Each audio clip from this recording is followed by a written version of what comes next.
Bapak Mentor dan Bapak Ibu penguji yang saya hormati, serta teman-teman semua yang saya cintai dan saya kasihi.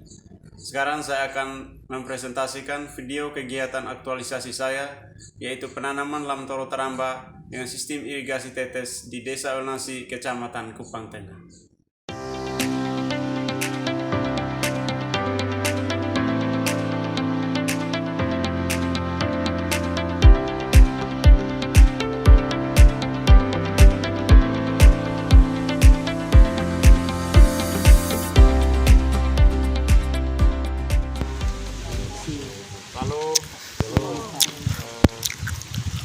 Hari ini yang pertama saya perkenalkan dulu saya dengan mentor saya ini Bapak Daud. Nama saya Libertus Boy. Saya bekerja di Dinas Peternakan Kabupaten Kupang dari bulan Januari, jadi sekarang baru 6 bulan, baru juga saya kerja di sana. Saya biasa dipanggilnya Liber, asal saya dari Ende.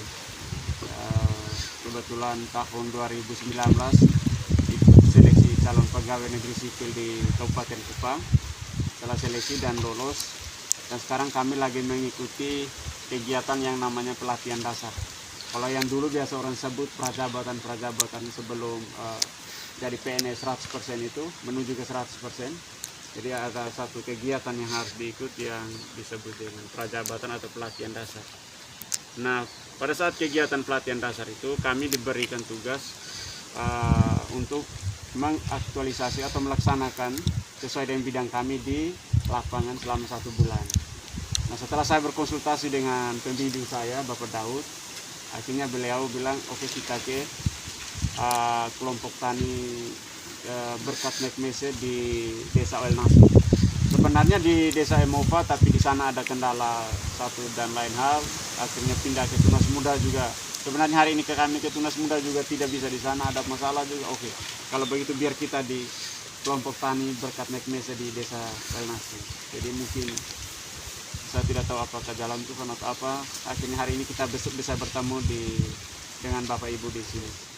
Tapi sebelum saya masuk pada kegiatan itu, yang pertama saya mau bagi dulu masker untuk Bapak Ibu semua, biar kita sesuai dengan aturan yang dikeluarkan oleh pemerintah tentang protokol kesehatan.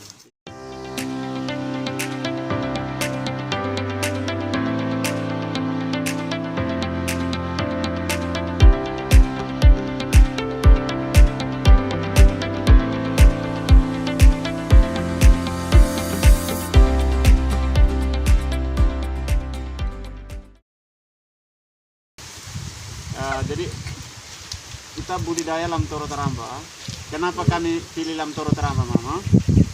Yang pertama, kalau kita kasih makan sapi, pertumbuhan bobot badan sapi itu lebih cepat karena kandungan proteinnya itu tinggi. Sekarang saya mau jelaskan sedikit, Mama, soal kandungan protein itu.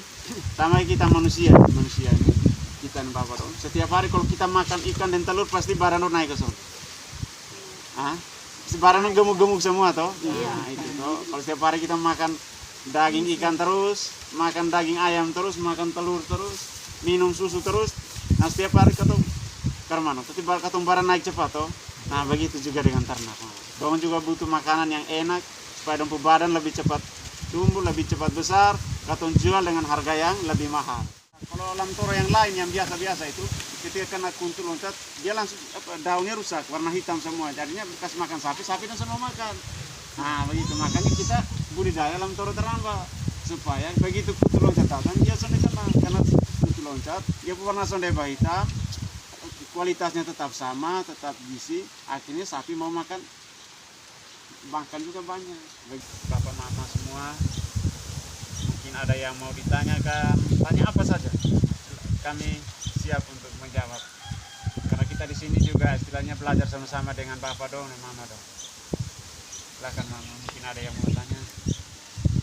Baik, terima kasih. Kami dari kelompok Mekmese, Berkat Mekmese, mau tanya kalau untuk tanaman lam toro teramba ini kira-kira berapa tahun sampai berapa tahun kami panen dan pangkasnya berapa bulan begitu baru kita bisa dapat pangkas atau panennya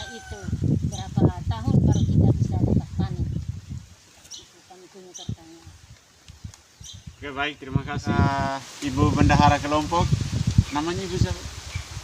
Margarita. Ibu Margarita, dan kita tanam ini sampai berapa lama baru kita panen. Lalu kemudian ini tanaman ini dia bertahan sampai berapa puluhan tahun, gitu kan?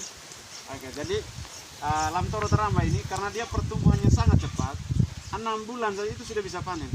6 bulannya sudah bisa panen.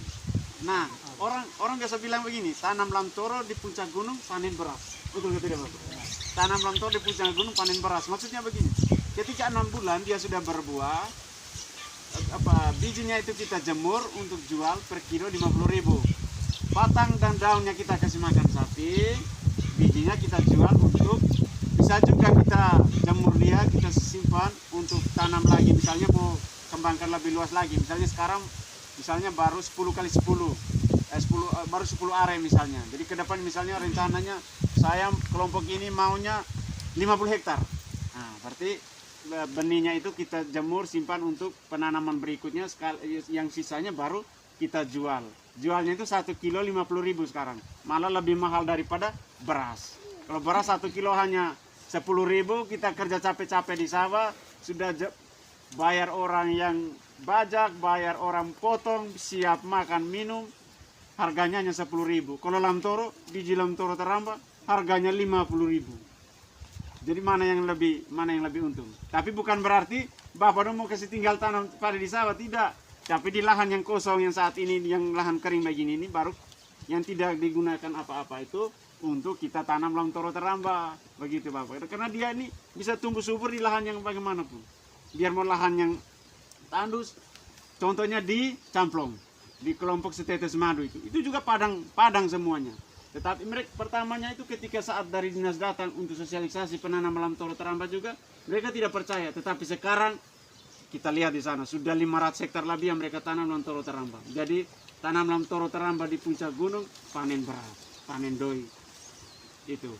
Dan lam toro teramba ini dia bisa bertahan sampai puluhan tahun, 50 tahun ke atas juga bisa. Jadi sampai anak cucu kita, sampai bapak mama dan tidak ada, nanti anak cucu dong yang akan melanjutkan ini. Itu untuk lam toro teramba. Yang berikutnya soal irigasi tetes. Kenapa pakai irigasi tetes? Irigasi tetes kan pengairan pakai irigasi tetes sangat sederhana saya buat. Hanya pakai botol, terus airnya itu tetes pelan-pelan di lam toro supaya dia tumbuh cepat besar. Kalau di sini kan bendungan Tilong, dia alir airnya itu ke padi-padi di sawah dong. Kalau saya dari botol untuk lam toro teramba. Jadi kita mau coba itu. Karena ini kan baru juga untuk kabupaten, untuk kelompok berkat Neknese. Lam toro teramba juga baru, irigasi tetes juga baru, kelompoknya juga baru dibentuk. Jadi semuanya serba baru, semoga bawa berkat yang baru juga di sini. Amin. Amin.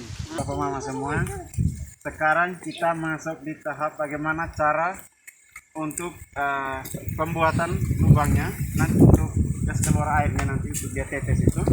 Sekarang cara yang pertama, kita kasih panaskan dulu ini bornya ini supaya untuk kasih lubang itu. Ya. Paku itu Pak ya? Ya pakai paku.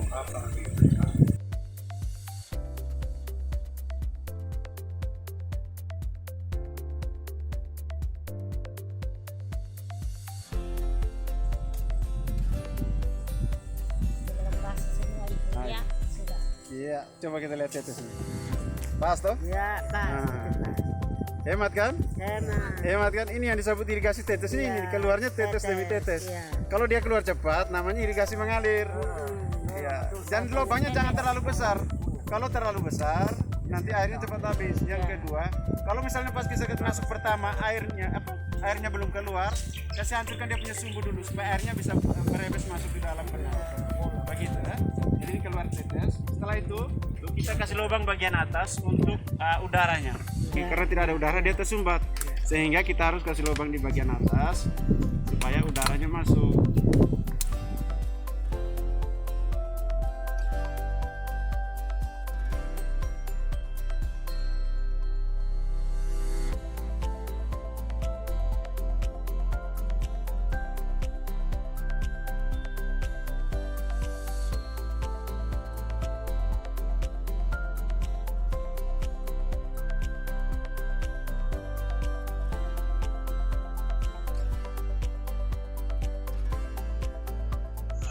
kita budidaya lam toro teramba pakai irigasi tetes untuk masa depan anak yang lebih baik. Jadi perhitungan kita itu untuk anak cucu dan sekarang 10-20 tahun yang akan datang. Jadi kita mulainya dari hari ini. Mulai dari kita tanam tetes teramba pakai irigasi tetes. Memang kelihatannya sangat sederhana. Pakai botol bekas, pakai benang, hanya pakai apa tadi, bornya juga pakai paku kayak kayu gamal. Memang kelihatannya semua yang kami desain ini sangat sederhana, biayanya juga sangat murah, tetapi yang kami pikirkan itu dampak panen lam toro, kasih makan sapi, itu untuk kita punya anak-anak bisa untuk beli yang tadi Pak Herman bilang, listrik bisa beli meteran, bisa meteran baru ke rumah, bisa semuanya itu berkat kegiatan dari penanaman lam toro teramba dari peternakan.